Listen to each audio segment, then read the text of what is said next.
दोस्तों कैसे हैं आप लोग। आई होप कि आप लोग अच्छे होंगे। आज हमारे चैनल का बर्थडे है, यानी कि आज हमारे चैनल को 3 साल कंप्लीट हो चुके हैं।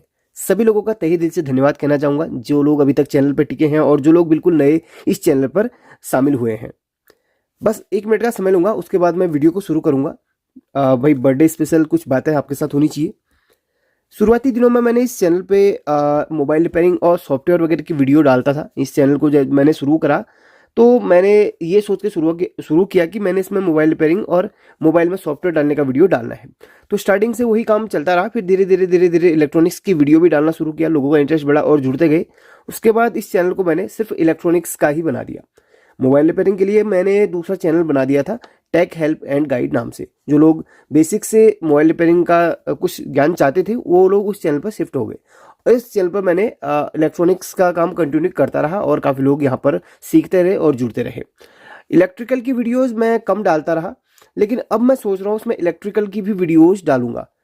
अगर आप लोग सीखना चाहते तो इस चैनल पे इलेक्ट्रिकल वाले हैं तो जुड़ सकते हैं। बाकी इलेक्ट्रिकल के लिए अगर आप बोलेंगे तो मैं एक नया चैनल बना दूंगा। भाई काफ़ी लोगों की भाई कमेंट्स आ रही थी। सबसे पहले तो एक सवाल आपसे पूछना चाहूँगा कि आप मेरे चैनल पर कितने टाइम से जुड़े हैं। क्या आप मेरे चैनल पर शुरुआत से जुड़े हैं या फिर कितने साल से जुड़े हैं या कितने महीनों से जुड़े, भाई कमेंट करके बताना। और प्लीज़ अपने स्टेट का नाम जरूर लिख लेना कि आप भारत के इस स्टेट से हमें देख रहे हैं या फिर भारत या फिर किसी और देश से मुझे भी देख रहे होंगे। तो प्लीज़ कमेंट करके बताना।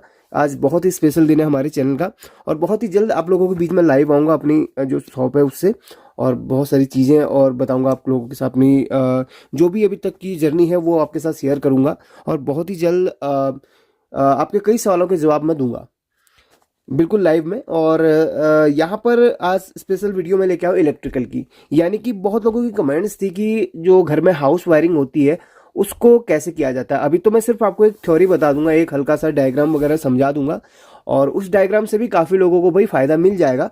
लेकिन मैं बहुत जल्दी इलेक्ट्रिकल के पूरे वायरिंग की वीडियो लेके आऊँगा, बिल्कुल लाइव आपको बताऊंगा कि वायरिंग कैसे की जाती है, कटिंग कैसे की जाती है, सब कुछ बताने वाला हूँ, सब कुछ सिखाने वाला हूँ।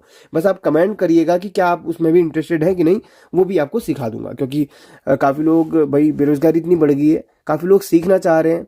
इंस्टीट्यूट ऐसे उपलब्ध नहीं है जो भाई फ्री में नॉलेज दे सकें या फिर अच्छे तरीके से बता सकें। तो हम चाह रहे हैं कि यार हम आपको ये चीज़ बताएं। अगर आप लोग सपोर्ट करेंगे तो मैं वो भी चीज़ आपको ज़रूर सिखाऊंगा, वो उस फील्ड पे भी आपको भी बना दूंगा 100%। बिल्कुल मैकेनिक तो नहीं कहूँगा, बिल्कुल इंजीनियर बना दूंगा आपको। एक मैकेनिक शब्द बड़ा बेकार सा लगता है, मुझे इंजीनियर कहने में बड़ा खुशी महसूस होती है। तो इंजीनियर ही बनाऊंगा आपको, मैकेनिक नहीं बनाऊंगा।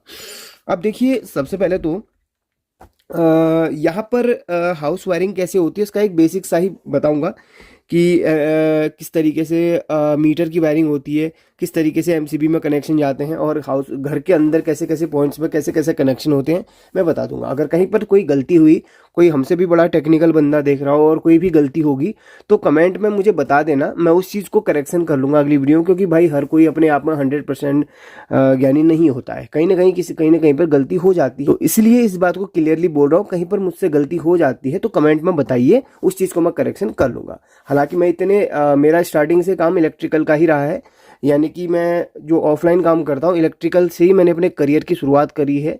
6 7 7 8 साल पहले से इलेक्ट्रिकल के ही से ही शुरुआत करी है। उसके बाद मैं मोबाइल रिपेयरिंग पे आया और लास्ट में मैंने इलेक्ट्रॉनिक का काम शुरू किया। तो पहला मेरा इलेक्ट्रिकल का ही रहा है, उसमें मुझे कुछ ज़्यादा नॉलेज है इलेक्ट्रॉनिक और मोबाइल रिपेयरिंग से, तो इसलिए उसको भी मैं आप लोगों को परफेक्ट बनाना चाह रहा हूँ। देखिए सबसे पहले तो मैं अलग अलग यहाँ पर पेन का इस्तेमाल करूँगा और सो हो सकता है ये वीडियो थोड़ा सा लंबी हो। अगर लंबी हो तो कॉपरेट कीजिए, देखिए कुछ सीखिए, क्योंकि हम भाई समझाते हैं तो बड़े डिटेल से समझाते हैं, वीडियो लंबी भी हो जाती हैं। अब सबसे पहले हमारे मीटर से वायरिंग शुरू होगी। चलिए कैमरा को थोड़ा सा इस तरीके से रखता हूँ ताकि आपको दिखाई दे। ये रहा हमारा जो भी है, जैसा भी है, डिजिटल हो एनालॉग हो, मीटर तो मीटर ही है। तो ये रहा मीटर। मीटर में हमारे 4 पॉइंट्स होते हैं। ये मीटर का स्क्रीन हो गया, आप इसको डिजिटल मानिए एनालॉग मानिए वो आपकी मर्जी है, ये कंपनी वगैरह का नाम इसमें लिखा रहेगा। और ये सब मीटर में भी इसी तरीके के कनेक्शन होते हैं जैसे नॉर्मली मीटर पे होते हैं। तो यहाँ पर ये देखिए सबसे पहले तो आपके ये मेन यहाँ से पोल से लाइट आई, तो मीटर के जो फर्स्ट वाला पॉइंट होता है, ये जो मीटर का ये फर्स्ट पॉइंट होता है, ये होता है हमारा लाइव का, ये होता है न्यूट्रल का, ये होता है लाइव का, ये न्यूट्रल का। ये दोनों पॉइंट्स हमारे इनपुट के होते हैं, ये दोनों हमारे आउटपुट के होते हैं। मीटर के जो आप बाएं साइड को 2 पॉइंट देख रहे हैं वो हमारे इनपुट के होते हैं और इधर के आउटपुट के होते हैं। पोल से जो दो वायर आती हैं वो उसमें से जो रेड कलर की या लाइव वायर होती है उसमें जुड़ती है। मैं इस कलर पेन का इस्तेमाल करूँगा। ये लाइव वायर है, ये हमारी फर्स्ट पॉइंट पे जुड़ जाएगी। लाइव फेज जिसे आप कहते हैं उसे लाइव वायर भी कहा जाता हो, तो इसीलिए कन्फ्यूजन आपको दूर कर रहा हूँ। और जो ये न्यूट्रल वायर होती है जो ब्लैक कलर की या ब्लू कलर की होती है, उसे बड़ी केबल में ब्लैक कलर की देखने को मिलती है, वो जाती है हमारे इस पॉइंट में, सेकेंड नंबर के पॉइंट में। और ये इनपुट हमारा इनपुट हो गया, ठीक है, ये मीटर में इनपुट करा। अब यहाँ से हमारी इस पॉइंट से हमारी न्यूट्रल चली गई और ये लास्ट वाले पॉइंट से हमारी लाइव निकल गई, ठीक है। ये देखिए ये आउट वाली हो गई लाइन। तो यहाँ से मीटर की इस तरीके से वायरिंग होती है। इसके जस्ट बाद में लगता है आइसोलेटर लगता है या मेन स्विच लगता है। पहले मेन स्विच लगा करते थे, आजकल आइसोलेटर का ज़माना आ गया तो आइसोलेटर लगते हैं, जो कि रेड कलर का, जिसमें 40 एम्पियर का जो स्विच रहता है ना, जो रेड कलर का, जिसमें 2 एक साथ अटैच रहते हैं, उसको बोलते हैं आइसोलेटर।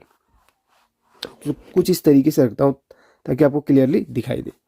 तो ये रहा आइसोलेटर। समझने की कोशिश करना, कहीं पर नहीं आए तो बता देना। आइसोलेटर में क्या होता है ना, 2 इस तरीके से ऊपर को, भाई इसमें उल्टा कनेक्शन होता है, यानी कि उल्टे इस तरीके से होता है। ऊपर को है ना ऑन लिखा होता है और नीचे इसमें ऑफ लिखा रहता है, ठीक है, इस तरीके से होता है। तो यहाँ पर इसमें स्विच रहता है, बीच में रेड कलर का स्विच होता है। आइसोलेटर के बीच में रेड कलर का स्विच होता है। लीजिए रेड कलर का ही बना दिया। हो सकता है आइसोलेटर जैसा ना दिखे, लेकिन कोशिश कर रहा हूँ इसको आइसोलेटर जैसा ही दिखाऊँ आपको। मेरी आर्ट्स इतनी अच्छी नहीं है, मेरे को थ्योरी वगैरह जो है अपने हिसाब से ही मालूम है, तो अपने हिसाब से ही समझाऊंगा। टेक्निकल लैंग्वेज मुझे नहीं आती है, तो इसीलिए मैं कहीं पर भी आपको टेक्निकल लैंग्वेज में ना बता पाऊँ तो वहाँ पर मुझे माफ़ कीजिएगा। अब यहाँ पर जो ये लाइव और न्यूट्रल वायर है, जो आइसोलेटर है उसमें जो है आपको एक तरफ को L लिखा हुआ मिलेगा, एक तरफ को N लिखा हुआ मिलेगा। तो जहाँ पर आपको लाइव लिखा मिलेगा वहाँ पर आपको रेड कलर की वायर डालनी है, जहाँ पर N लिखा मिलेगा वहाँ पर न्यूट्रल वाली या आपको ब्लैक या ब्लू कलर की वायर डालनी पड़ेगी। तो यहाँ से क्या होता है, आइसोलेटर में आप जैसे यहाँ पर लाइव लिखा है तो यहाँ पर आपने इधर को लाइव इसमें कनेक्ट करना है इस तरीके से। माफ़ करना, ये थोड़ा सा लाइन टेढ़ी हो गई, ये देखिए, इसलिए मैं अलग अलग पेन का इस्तेमाल कर रहा हूँ। और यहाँ से न्यूट्रल घुस जाएगी इसमें, इधर से, ये देखिए। तो यहाँ पर क्या होता है, एक में लाइव एक में न्यूट्रल घुस जाएगी। वो वहाँ पर देख लेना किस में लाइव किस में न्यूट्रल लिखा हुआ है, उस हिसाब से। अभी मेरे पास एक्चुअल है नहीं, तो वैसे ही डायग्राम के थ्रू आपको समझा रहा हूँ, ठीक है। जो जिसमें लाइव L या फिर लाइव लिखा रहेगा उसमें आपको रेड कलर की वायर या फेज की वायर डालनी रहेगी। अब यहाँ से आपका ये लाइव निकल गया और ये निकल गया न्यूट्रल। ये जाएगा आपके जो MCB लगी रहती है, MCB जस्ट इसके बगल में लगी रहेंगी। MCB को भी हम इधर पे लगा देते हैं, MCB को भी लगा देते हैं। सपोज कीजिए आपके बोर्ड में आपके 3 कमरे की वायरिंग है, तो 3 MCB यहाँ पर लगी रहेंगी, 1 2 और 3 कमरे की यहाँ पर MCB लगी रहेंगी।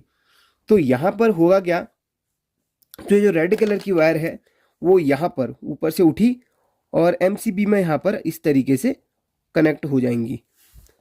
इस तरीके से लूप करते हुए तीनों इसमें MCB में कनेक्ट हो जाएंगी।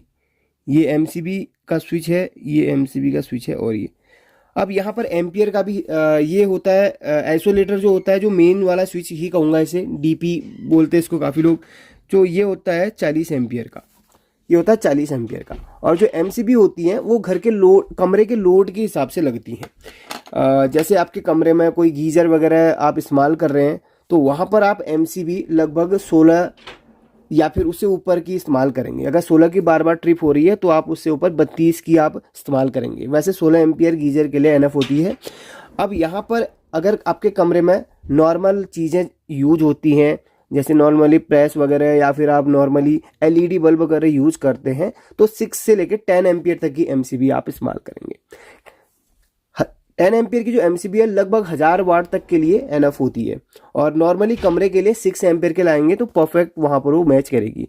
देखिए 6 एम्पियर की MCB जल्दी ट्रिप होती है, इसीलिए आप अगर आपके कमरे में लोड नहीं है ज़्यादा, आप नॉर्मली एलईडी बल्ब वगैरह चला रहे हैं, पावर वगैरह कुछ भी आपके कमरे में इस्तेमाल नहीं होता है, तो 6 एम्पेयर की लगाएंगे। बाकी अगर आपके कमरे में कोई 1000-1500 वाट की चीज़ें चलती है तो लगभग 10 एम्पेयर की एमसीबी आपको लगानी चाहिए। अगर ज़्यादा एम्पेयर की लगाओगे तो होगा क्या, आपकी वायर तो कम एमएम की होंगी।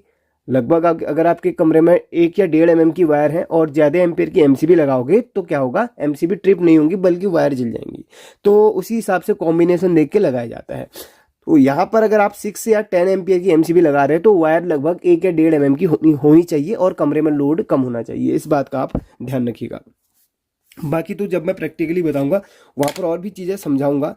यहाँ पर वो चीज़ हमारे पास अभी है नहीं उपलब्ध, नहीं तो एमसीबी में एक एक चीज़ और भी आपको, एमसीबी के अंदर क्या होता है इसका एक मैंने वीडियो बनाया है, उसको देख लेना। एमसीबी अंदर की जो टेक्नोलॉजी है वो उन्हें समझाइए एक वीडियो में।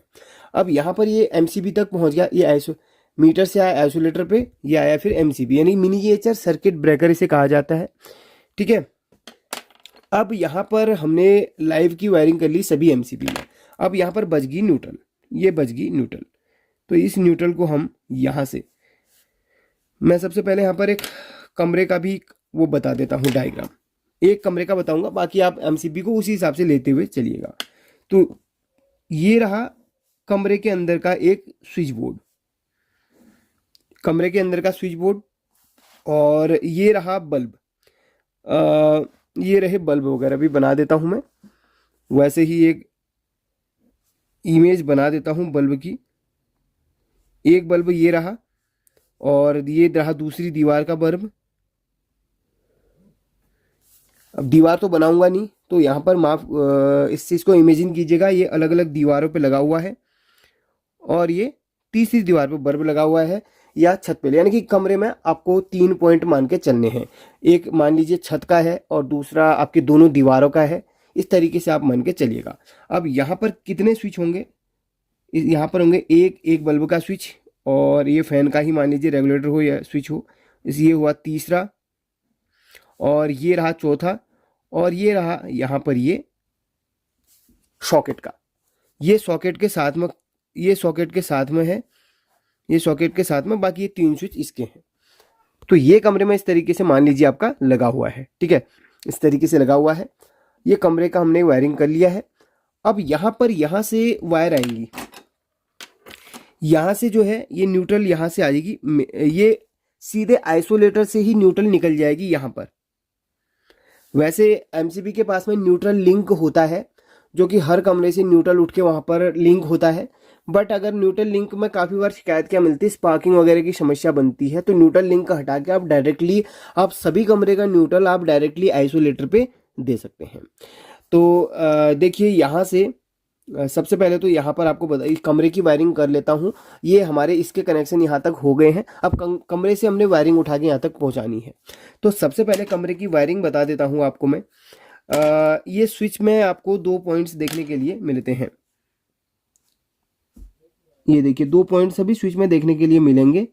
तो यहाँ पर क्या होता है, ये आ गई हमारी लाइव, इसको हम अभी एमसीबी से जोड़ेंगे, पहले यहाँ से हम बना देते हैं। ये आ गई हमारी लाइव, ये लाइव वायर आ गई हमारी, और ये लाइव हमारी क्या होगी, सभी स्विच के साथ ऐसे जुड़ जाती है। ध्यान देना, ऊपर से लाइव आ गई और लाइव आके स्विच बोर्ड के अंदर घुसी और सभी स्विच में लाइव इस तरीके से डाली जाती है। आपने देखा होगा ना, स्विच बोर्ड के अंदर सारे स्विच के साथ एक कॉमन वायर अटैच होती है, वो हमारी लाइव की वायर होती है। लाइव या फेज जिसे बोलते हैं, जिसमें टेस्टर ग्लो करता है। अब यहाँ से क्या होगा, यहाँ से ये तो लाइव के कनेक्शन हो गए स्विच के। अब यहाँ से आएगी न्यूट्रल, ये हमारी न्यूट्रल आ गई, ये हमारी न्यूट्रल आ गई, ये हमारी न्यूट्रल आ गई। और सॉकेट के जहाँ पर सॉकेट में एक तरफ को L लिखा रहता है, एक तरफ को N लिखा रहता है, जहाँ पर N लिखा रहता है तो वहाँ से जो न्यूट्रल आ रही है, जो मेन से न्यूट्रल आ रही है, उसको सॉकेट के एक तरफ को आप न्यूट्रल जहाँ पर लिखा हुआ वहाँ पर जोड़ेंगे। दाहिनी तरफ को फेज रहता है और बाईं तरफ को न्यूट्रल रहता है। देख लेना आप फिर भी सॉकेट में कहाँ पर L और N लिखा हुआ है, जहाँ पर N लिखा हुआ वहाँ पर आपने न्यूट्रल जोड़ लेना है। तो ये आ गया न्यूट्रल का। अब यहाँ पर कौन कौन से पॉइंट बचे, यहाँ पर ये सॉकेट का एक तो ये पॉइंट बचा, बाकी ये बल्ब के माफ कीजिए स्विच के 4 पॉइंट बचे। तो यहाँ पर सबसे पहले इस स्विच के कनेक्शन हमने यहाँ पर इस स्विच से एक वायर उठा के हमने यहाँ पर देनी है, इस तरीके से यहाँ पर जोड़नी है। ठीक है, तो ये स्विच आपके इस सॉकेट को कंट्रोल अब करेगा। बाकी के बचे 3 स्विच के पॉइंट, तो यहाँ पर क्या करना है, ये 3 स्विच के जो पॉइंट बचे, इस स्विच से एक वायर उठा के इसमें देनी है, इस स्विच से एक वायर उठा के इस बल्ब में देनी है, एक स्विच से वायर उठा के इस बल्ब में देनी है। अब क्या क्या बचा, यहाँ पर बल्ब का एक एक पॉइंट बच गया। बल्ब हमारे स्विच के कनेक्शन हो चुके हैं, यानी कि स्विच अब बल्ब को यहाँ पर कंट्रोल करेगा। लेकिन बल्ब का एक पॉइंट जो खाली है, अब यहाँ से न्यूट्रल एक जाएगा। ये सभी प्रक्रिया हमारी पाइप के अंदर से होती हुई होगी, बट ये ओपन आपको दिखा रहा हूँ, यहाँ पर पाइप वगैरह वगैरह है नहीं मेरे पास, तो ओपन दिखा रहा हूँ। इस तरीके से कनेक्शन होते हैं। तो यहाँ से हमारा जहाँ पर न्यूट्रल ये सॉकेट में गया, वहीं से एक न्यूट्रल इस तरीके से आएगा। ये देखिए, ये बल्ब में जुड़ा, और यहीं से एक न्यूट्रल उठेगा, इस बल्ब में जुड़ा, यहीं से न्यूट्रल उठेगा। यानी कि ये हर बल्ब में वही न्यूट्रल चलेगा। या तो आप यहाँ से सेपरेट न्यूट्रल दे सकते हैं अगर कमरे में ज़्यादा लोड नहीं है, वैसे तो बल्ब से ही न्यूट्रल अक्सर लोग देते हैं। आप न्यूट्रल सेपरेट देते हैं या बल्ब से ही उठा कर देते हैं, ये जरूर बताना। तो अब यहाँ पर क्या होगा, ये लाइव आई स्विच पे, जब हम स्विच ऑन करेंगे तो लाइव हमारी यहाँ तक पहुंचेगी। हमेशा स्विच लाइव पे या फेज पे लगाया जाता है। और बाकी न्यूट्रल रही, न्यूट्रल सभी बल्बों में हमेशा रहती है न्यूट्रल, इसलिए आपने देखा होगा इन्वर्टर में न्यूट्रल हमेशा चलती रहती है। और इन्वर्टर के भी कनेक्शन बताऊंगा बहुत जल्द। तो यहाँ पर ये कमरे के सभी हमने कनेक्शन कर लिए हैं। अब बची ये लाइव जो यहाँ पर हमने छोड़ी थी, ये हमारी किसी एक एमसीबी में चली जाएगी। जिस एमसीबी को उस कमरे का कंट्रोलिंग करवाना है उस एमसीबी में चली जाएगा। और जो न्यूट्रल है, ये न्यूट्रल हमारी, ये देखिए न्यूट्रल हमारी, जो ऊपर न्यूट्रल लिंक लगा होता है, इस तरीके से न्यूट्रल लिंक होता है वैसे एमसीबी बॉक्स के अंदर, बट उसमें ना डाल के आप सीधे आइसोलेटर के ही न्यूट्रल वाले पॉइंट में डाल देना। ये देखिए, ये आइसोलेटर से ये न्यूट्रल निकला, सभी कमरों में चला गया, और ये लाइव निकला एमसीबी में गया, और एमसीबी में इसको यहाँ पर इस तरीके से डिस्ट्रीब्यूट किया। अब बाकी की बची 2 एमसीबी, तो इन दोनों एमसीबी के कनेक्शन भी ऐसे ही होंगे। आइसोलेटर से एक न्यूट्रल इस तरीके से और निकल, ये तो एक कमरे के कनेक्शन हो गए। दूसरे कमरे के कनेक्शन के लिए आइसोलेटर से फिर एक और न्यूट्रल इस तरीके से निकला, इधर पहुंचा देते इसको, और एक एमसीबी से एक और फेज निकल गया इस तरीके से, सेम वैसे ही कनेक्शन होंगे। ये देखिए, यहाँ पर पहुंच गया, एक एमसीबी से फेज या लाइव निकल के यहाँ पर पहुंच गया, और आइसोलेटर से वहीं पर जहाँ से हमने इस कमरे का न्यूट्रल दिया, वहीं से एक और न्यूट्रल निकल के यहाँ पर आ गया, और ये लाइव यहाँ पर पहुंच गया। बस जैसे यहाँ पर कनेक्शन है वैसे यहाँ पर हो जाएंगे, सेम वैसे ही हो जाएंगे ऐसे स्विच बोर्ड। बाकी कमरे में, जैसे आपके कमरे में, इस कमरे के लिए फिर से बता रहा हूँ, जैसे आपके कमरे में कोई पावर वगैरह लगा हुआ है, ये जैसे पावर का हो गया, 16 एम्पियर का हो गया, तो इसमें भी वैसे ही होगा, इसमें भी वैसे होगा। स्विच के 2 पॉइंट हैं, एक पॉइंट को यहाँ पर सॉकेट के एक पॉइंट से कनेक्शन कर लोगे, बाकी ये एक बचा, और ये बाकी दूसरा बचा, ये बचा। और यहाँ पर ये उठा के आप, ये जो यहाँ पर ये लाइव वायर है, इसको उठा के आप इस इधर से लाइव से कनेक्ट कर दोगे, और न्यूट्रल उठा के यहीं से यहाँ से माफ करना, ये न्यूट्रल उठा के आप इस सॉकेट के यहाँ पर दे दोगे। इस तरीके से जहां पर भी आपको कॉमन न्यूट्रल मिल रहा है वहां पर न्यूट्रल आप डाल दोगे, लाइव को जहां पर मेन लाइव मिल रहा है वहां पर आप डाल दोगे। इस तरीके से जितने बॉक्स आप कमरे पे लगा रहे हो उनका फेज न्यूट्रल उठा के जहां पर आपको फेज न्यूट्रल मिल रहा है वहां पर डाल दो। कहीं पर भी तार को बीच में कट करके आप टेपिंग वगैरह करने की कोशिश मत करना। काफ़ी बार स्पार्किंग होती है और स्पार्किंग वजह से कार्बन आने की वजह से प्रॉब्लम्स हो जाती हैं। तो भाई मेरा यही तरीका है, अगर इसमें भी कोई आपको गलती वगैरह लग रही है तो आप कमेंट करके बताना, और बाकी आप अपना सजेशन दे सकते हैं ये आपको तरीका कैसा लगा। ठीक है, तो मिलते हैं अगली वीडियो में एक नए प्रैक्टिकल के साथ। और फिलहाल अगर अभी तक आप हमारे अदर चैनल्स को सब्सक्राइब नहीं किए तो कर लेना, ऐसे आपको सिखाता रहूँगा, बताता रहूँगा। चलिए मिलते हैं अगली वीडियो में, तब तक के लिए अपना ख्याल रखिए, स्वस्थ रहिए, मस्त रहिए, टेक केयर।